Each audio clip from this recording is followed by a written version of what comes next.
I would be presumptuous, indeed, to present myself against the distinguished gentleman to whom you have listened, if this were but a measuring of ability. But this is not a contest among persons. The humblest citizen in all the land, when clad in the armor of righteous cause, is stronger than all the whole hosts of error that they can bring. I come to speak to you in defense of a cause as holy as the cause of liberty, the cause of humanity. When this debate is concluded, a motion will be made to lay upon the table the resolution offered in condemnation of the administration, and also the resolution in condemnation of the administration. I shall object to bringing this question down to a level of persons. The individual is but an atom. He is born, he acts, he dies. But principles are eternal, and this has been a contest of principle. Never before in the history of this country has there been witnessed such a contest as that through which we have passed. Never before in the history of American politics has a great issue been fought out as this issue has been by the voters themselves. On the 4th of March, 1895, a few Democrats, most of them members of Congress, issued an address to the Democrats of this nation, asserting that the money question was the paramount issue of the hour, asserting also the right of a majority of the Democratic Party to control the position of the party on this paramount issue, concluding with the request that all believers in free coinage of silver in the Democratic Party should organize and take charge of and control the policy of the Democratic Party. 3 months later at Memphis, an organization was perfected, and the Silver Democrats went forth openly and boldly, and courageously proclaiming their belief and declaring that if successful, they would crystallize in a platform the declaration which they had made. And then began the conflict with a zeal approaching the zeal which inspired the Crusaders who followed Peter the Hermit. Our Silver Democrats went forth from victory until victory, until they are assembled now, not to discuss, not to debate, but to interrupt the judgment rendered by the plain people of this country.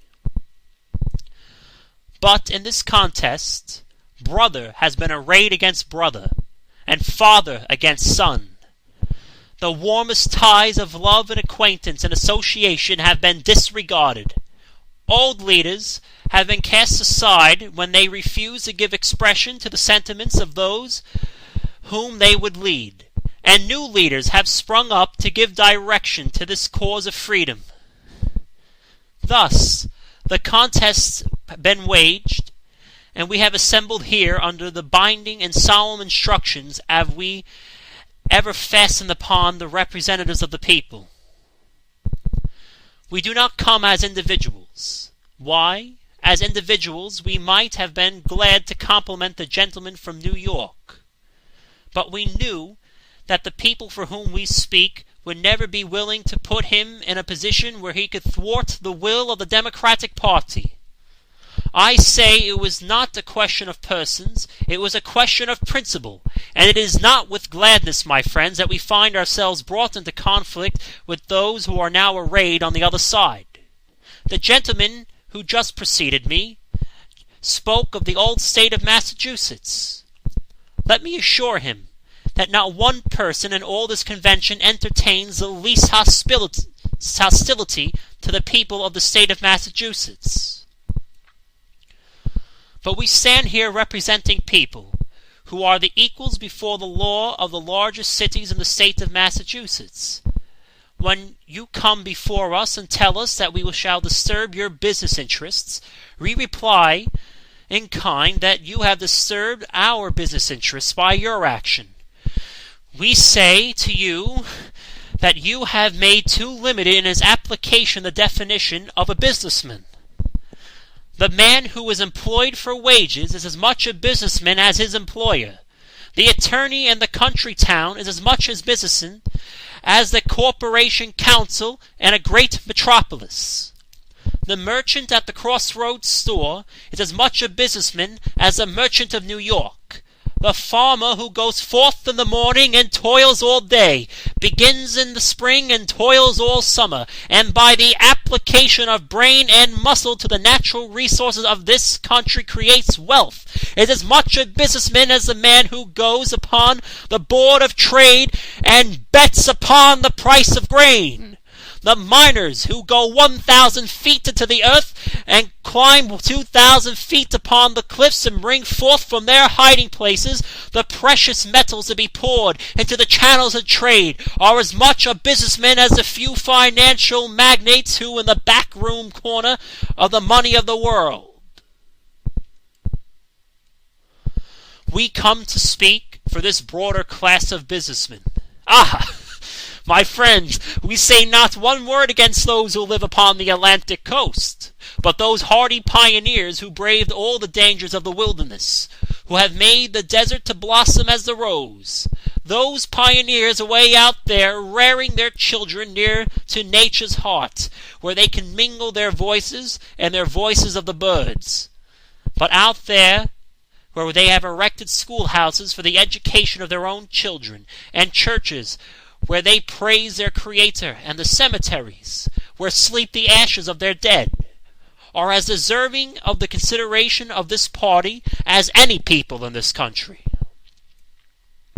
It is for those that we speak. We do not come as aggressors. Our war is a war of Our war is not a war of conquest.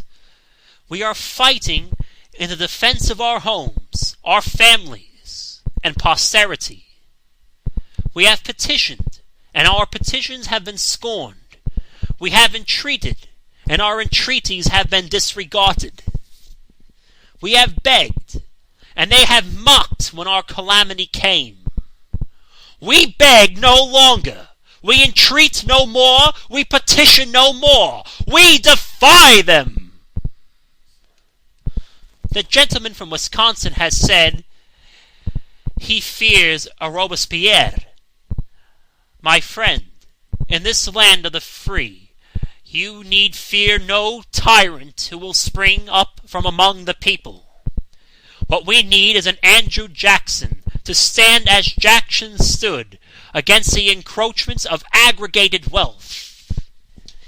Then they tell us this platform was made to catch votes.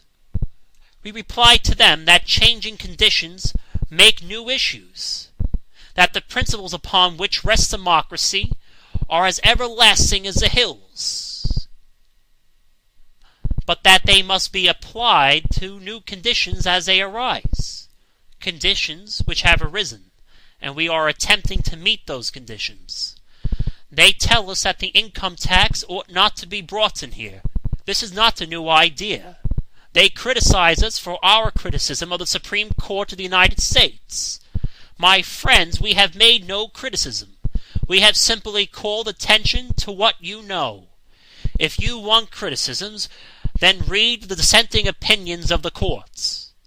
That will give you criticisms. They say we pass an unconstitutional law. I deny it. The income tax was not unconstitutional when it was passed. It was not unconstitutional when it went before the Supreme Court for the first time.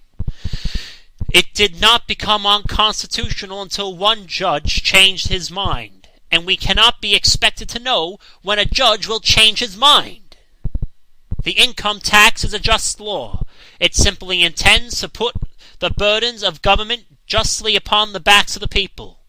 I am in favor of an income tax. When I find a man who is not willing to pay his share of the burden of the government which protects him, I find a man who is unworthy to enjoy the blessings of a government like ours. He says that we are opposing the national bank currency. That is true. If you will read that Thomas Benton said, you will find that he said in searching history he could find but one parallel to Andrew Jackson.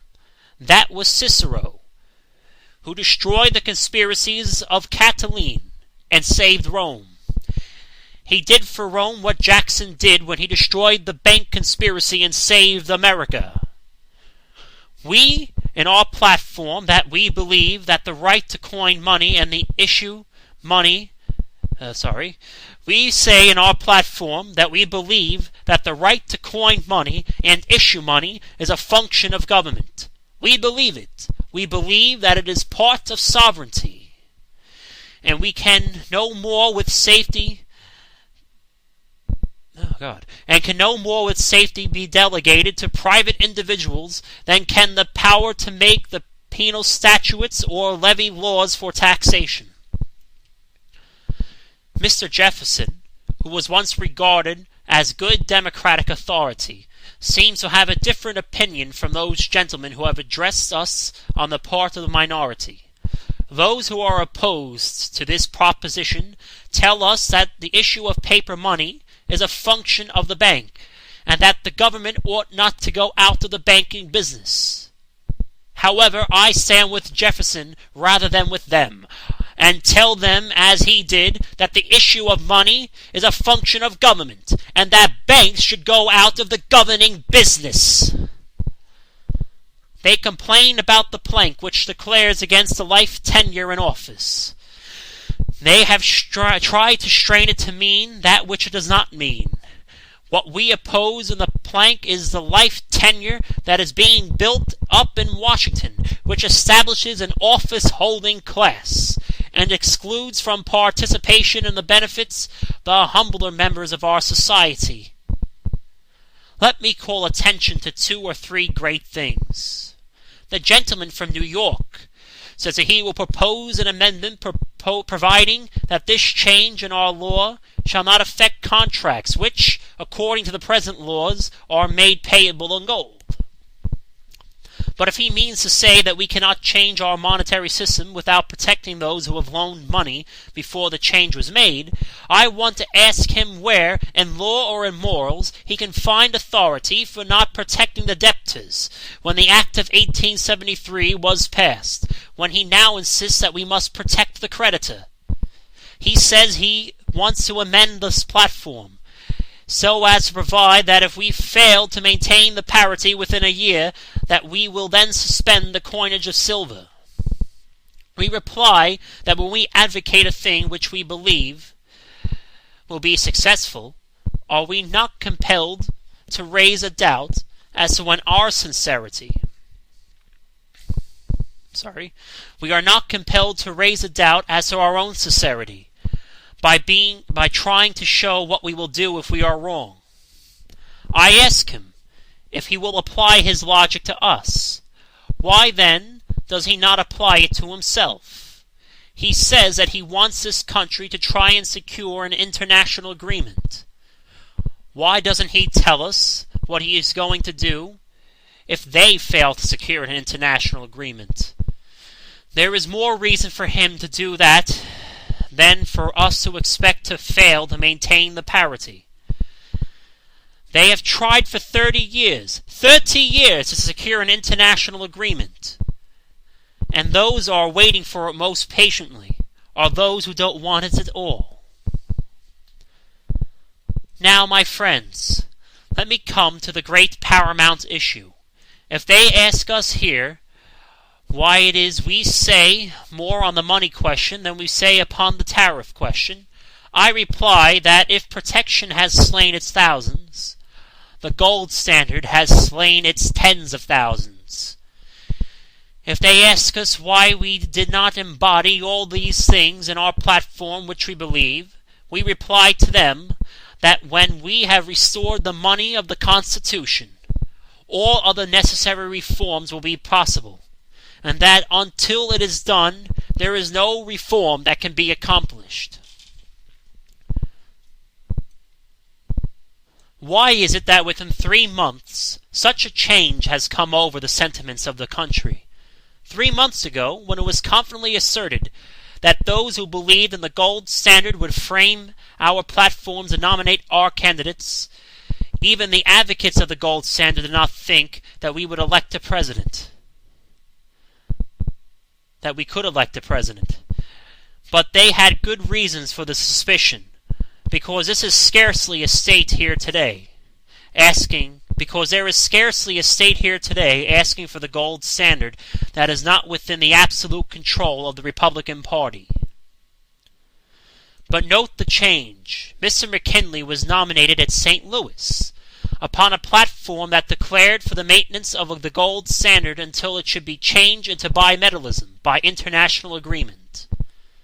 Mr. McKinley was the most popular man among the Republicans, and everybody 3 months ago in the Republican Party prophesied his election.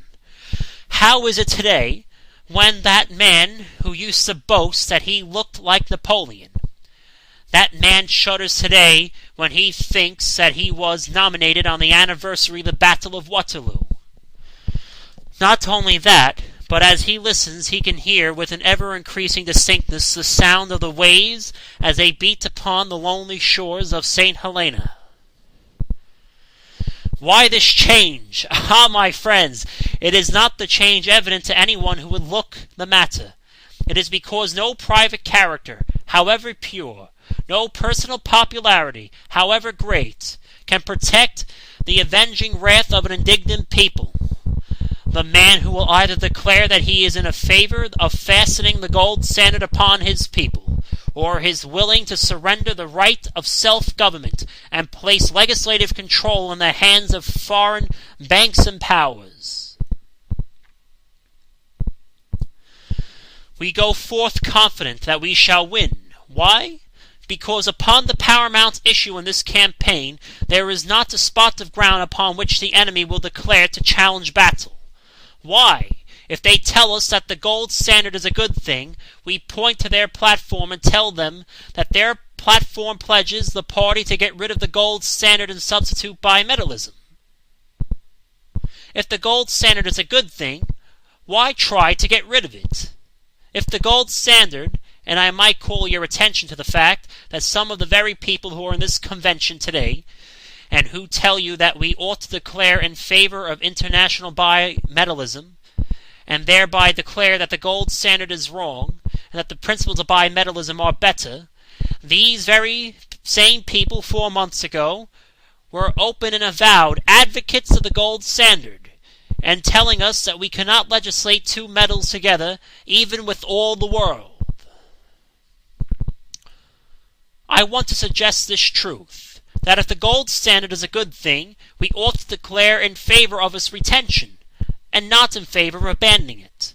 And if the gold standard is a bad thing, why should we wait until some other nations are willing to help us let it go?